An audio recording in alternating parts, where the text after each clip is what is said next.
വചന ധ്യാനത്തിലേക്ക് സ്വാഗതം. കർത്താവിന് സ്തുതി. ഇന്നത്തെ വചനം മത്തായി 13:20 മുതലുള്ള വാക്യങ്ങൾ. വചനം കേട്ടിട്ട് ഉടനെ സസന്തോഷം സ്വീകരിക്കുകയും തന്നിൽ വേരില്ലാത്തതിനാൽ അല്പനേരം മാത്രം നിലനിന്നിട്ട് വചനത്തെ പ്രതി ക്ലേശവും പീഡയും ഉണ്ടാകുമ്പോൾ തൽക്ഷണം വീണുപോവുകയും ചെയ്യുന്നവനാണ് പാറമേൽ വീണ വിത്ത്. അതുപോലെ തന്നെ വചനം കേട്ടിട്ട് മനസ്സിലാകാതിരിക്കുന്നവനിൽ നിന്ന് അവൻ്റെ ഹൃദയത്തിൽ വിതയ്ക്കപ്പെട്ടത് ദുഷ്ടൻ വന്ന് അപഹരിക്കുന്നു. ഇതാണ് വഴിയരികിൽ വീണ വിത്ത്. ഒരുവൻ വചനം ശ്രവിക്കുന്നു, എന്നാൽ ലൗകിക വ്യഗ്രതയും ധനത്തിൻ്റെ ആകർഷണവും വചനത്തെ ഞെരുക്കുകയും അത് ഫലശൂന്യമാവുകയും ചെയ്യുന്നു. ഇവനാണ് മുള്ളുകളുടെ ഇടയിൽ വീണ വിത്ത്. വചനം കേട്ട് ഗ്രഹിക്കുന്നവനാണ് നല്ല നിലത്ത് വീണ വിത്ത്. അവൻ 100 മേനിയും 60 മേനിയും 30 മേനിയും ഫലം പുറപ്പെടുവിക്കുന്നു. വചനം കേട്ട് ഗ്രഹിക്കുന്നവനാണ് നല്ല നിലത്ത് വീണ വിത്ത്.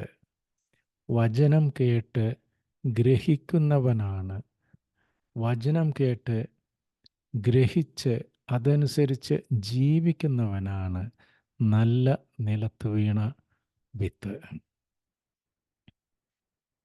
ഇത് പക്ഷേ നമ്മുടെ ജീവിതത്തിൽ സംഭവിക്കുന്നുണ്ടോ എന്ന് ഒന്ന് ചിന്തിക്കുന്നത് നല്ലതാണ്. ഒരിക്കൽ ഞാൻ പള്ളിയിലെ കുർബാന കഴിഞ്ഞിങ്ങോട്ട് വരുന്ന ആളുകളോട് ചോദിച്ചു, ഇന്ന് അച്ഛൻ പറഞ്ഞ വചനം എന്തായിരുന്നു? 90% ആളുകളും അത് ഓർക്കുന്നുണ്ടായിരുന്നില്ല. കഷ്ടമാണത്. പുരോഹിതൻ കുർബാന മധ്യേ ഷെയർ ചെയ്ത വചനവും അതെന്താണെന്ന് പോലും, ആ വചനം എന്താണെന്ന് 90% പേരും ഓർക്കുന്നില്ല എന്നുള്ളതാണ് വസ്തുത. ഇതെനിക്ക് നേരിട്ട് അറിയാവുന്നതാണ്. കാരണം ഞാനന്ന് കുർബാനയ്ക്ക് അവിടെ ചെന്നപ്പോൾ ലേറ്റായിപ്പോയി, വചനഭാഗം കേൾക്കാൻ സാധിച്ചില്ല. അപ്പോൾ അതറിയാൻ വേണ്ടി കുർബാന കഴിഞ്ഞപ്പോൾ വിശുദ്ധ കുർബാനയിൽ പങ്കെടുത്തവരോട് ചോദിച്ചു കഴിഞ്ഞപ്പോൾ അവർക്ക് ആർക്കും ഓർമ്മയില്ല. അവസാനം ഒരു സ്ത്രീ എൻ്റെ അടുത്ത് കറക്റ്റായിട്ട് പറഞ്ഞു. അപ്പം മെജോറിറ്റിക്കും ഓർമ്മയില്ല. പള്ളിയിൽ നിന്ന് ഇറങ്ങുമ്പോൾ തന്നെ ചോദിച്ച കാര്യമാണ്. ഇന്ന് കാലത്ത് കുർബാനയ്ക്ക് എന്താണ് വചനം ഷെയർ ചെയ്തതെന്ന് ചോദിച്ചാൽ വൈകുന്നേരം ആകുമ്പോഴേക്കൊക്കെ ബുദ്ധിമുട്ടിലായി.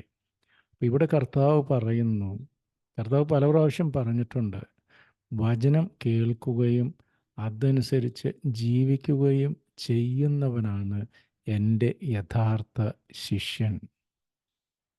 പക്ഷെ മെജോറിറ്റി അത് ചെയ്യുന്നില്ല, ചെയ്യാൻ അറിയുകയുമില്ല. കാരണം ആരും അവരെ അത് പഠിപ്പിച്ചിട്ടില്ല. ഇപ്പോൾ ഞാനും അതേ കൂട്ടത്തിൽപ്പെട്ട ആളായിരുന്നു. പക്ഷേ ഒരു കൂട്ടായ്മയിൽ ഒരു സിസ്റ്റർ അത് പഠിപ്പിച്ചു. ഒരു മെത്തേഡിനൊരു പേരൊക്കെ ഉണ്ട്, അധികം മറന്നുപോയി. പക്ഷേ ഒരു കാര്യം, അതായത് ഒത്തിരി വചനഭാഗങ്ങൾ വായിച്ചിട്ട് ഒന്നും ഓർക്കാൻ പറ്റാത്തതിനേക്കാൾ ഭേദം ഒരു വചനഭാഗമെങ്കിലും ഓർത്തിരുന്ന് അതിനെക്കുറിച്ച് വീണ്ടും വീണ്ടും ധ്യാനിച്ച് അത് ജീവിതത്തിൽ പകർത്തുവാൻ സാധിച്ചാൽ, അനുദിനം ഇത് ചെയ്താൽ, അതാണ് അതിന് ഡെയിലി ബ്രെഡ് എന്ന് പറയുന്നത്, അല്ലെങ്കിൽ വീക്ക്ലി ബ്രെഡെന്നോ മന്ത്ലി ബ്രെഡ് എന്നൊക്കെ പറയും. അനുദിനം വചനമാകുന്ന ആത്മീയ ഭക്ഷണം സ്വല്പമെങ്കിലും ഗ്രഹിച്ച് അതനുസരിച്ച് നമ്മുടെ ജീവിതത്തിന് മാറ്റം വരുത്തുകയാണെങ്കിൽ ക്രമേണ നമ്മളൊരു പുതിയ മനുഷ്യനായി മാറും. അതിന് സംശയം വേണ്ട.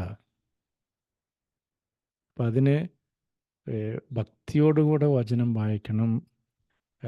ഒരു പാരഗ്രാഫ് വായിക്കുക, അതിനകത്ത് നമുക്ക് ഏറ്റവും സ്ട്രൈക്ക് ചെയ്ത ഒന്നോ രണ്ടോ വചനഭാഗങ്ങൾ മാത്രം എടുത്ത് അത് മാറ്റി എഴുതി വെച്ചിട്ട് ഒന്ന് രണ്ട് ഇടയ്ക്കിടെ ആ ദിവസത്തിൽ അത് വായിക്കുക, അത് ജീവിതത്തിൽ പകർത്തുവാൻ ശ്രമിക്കുക. ക്രമേണ നമ്മൾ വചനാധിഷ്ഠിതമായ ജീവിതം നമ്മൾ സ്വായത്തമാക്കും. ഇത് ഒറ്റ അടിക്ക് നടക്കുന്ന, ഒരു സാധാരണ മനുഷ്യർക്ക് ഇത് ഒറ്റ അടിക്ക് നടക്കുന്ന പ്രക്രിയ ഒന്നുമല്ല. സാവൂളിനൊക്കെ അങ്ങനെ ഉണ്ടായിട്ടുണ്ട്. പക്ഷെ സാധാരണ മനുഷ്യർക്ക് ക്രമേണ ഒരു കൂടുതൽ വചനാധിഷ്ഠിതമായ ഒരു ജീവിതത്തിലേക്ക് അവൻ കടക്കുന്നു. അപ്പോഴാണ് അവർ പുതിയ മനുഷ്യനായി മാറുന്നത്.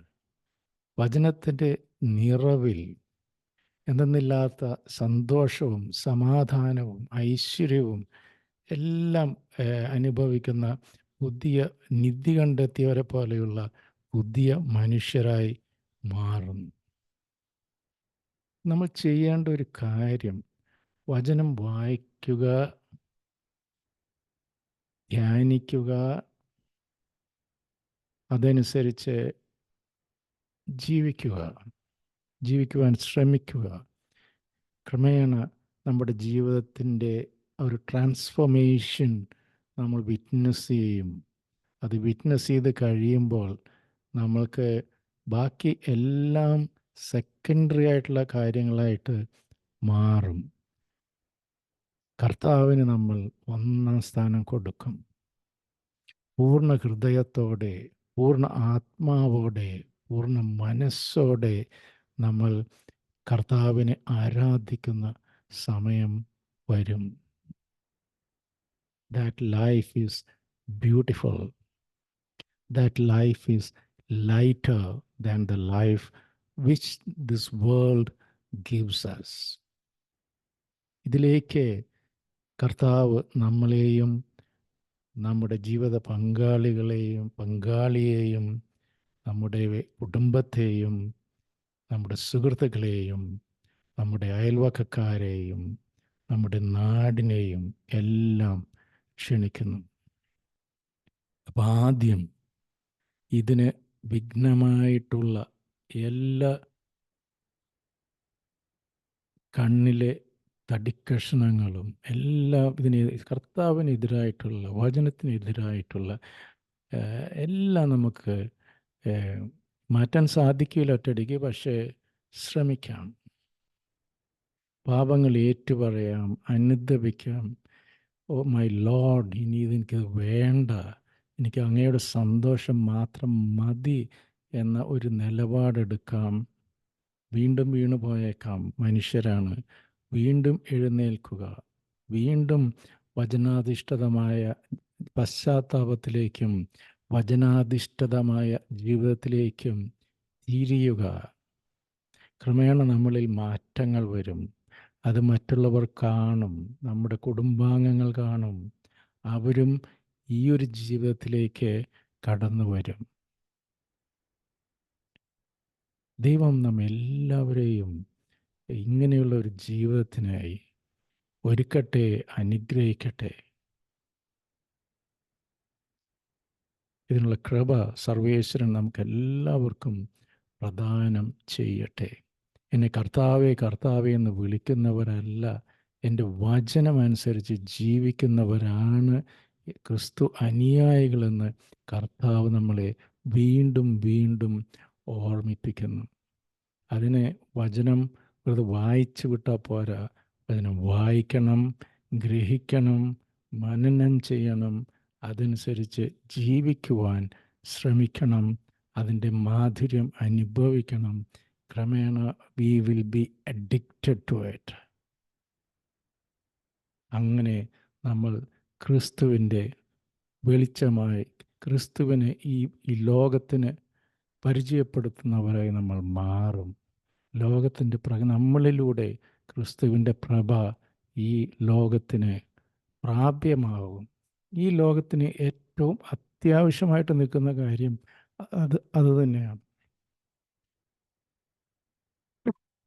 സമ്പന്നതയുടെ നടുവിൽ ദരിദ്രരായി ജീവിക്കുന്നവർ, ആൾക്കൂട്ടങ്ങളുടെ ഇടയിൽ ഏകാന്തതയിൽ വസിക്കുന്നവർ, എന്തൊക്കെ ഉണ്ടായിട്ടും സന്തോഷം അനുഭവിക്കാത്തവർ, സമ്പന്നതയുടെ ഇടയിൽ നിന്നുകൊണ്ട് ഏകാന്തത അനുഭവിച്ച് ജീവിതം അവസാനിപ്പിക്കുന്ന സെലിബ്രിറ്റികൾ,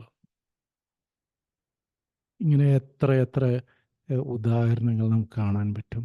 ഈ ലോകത്തിന്, ഇന്നത്തെ ലോകത്തിന് ഏറ്റവും അത്യാവശ്യം ക്രിസ്തുവിലുള്ള വിശ്വാസവും സമാധാനവും ആശ്രയബോധവുമാണ്.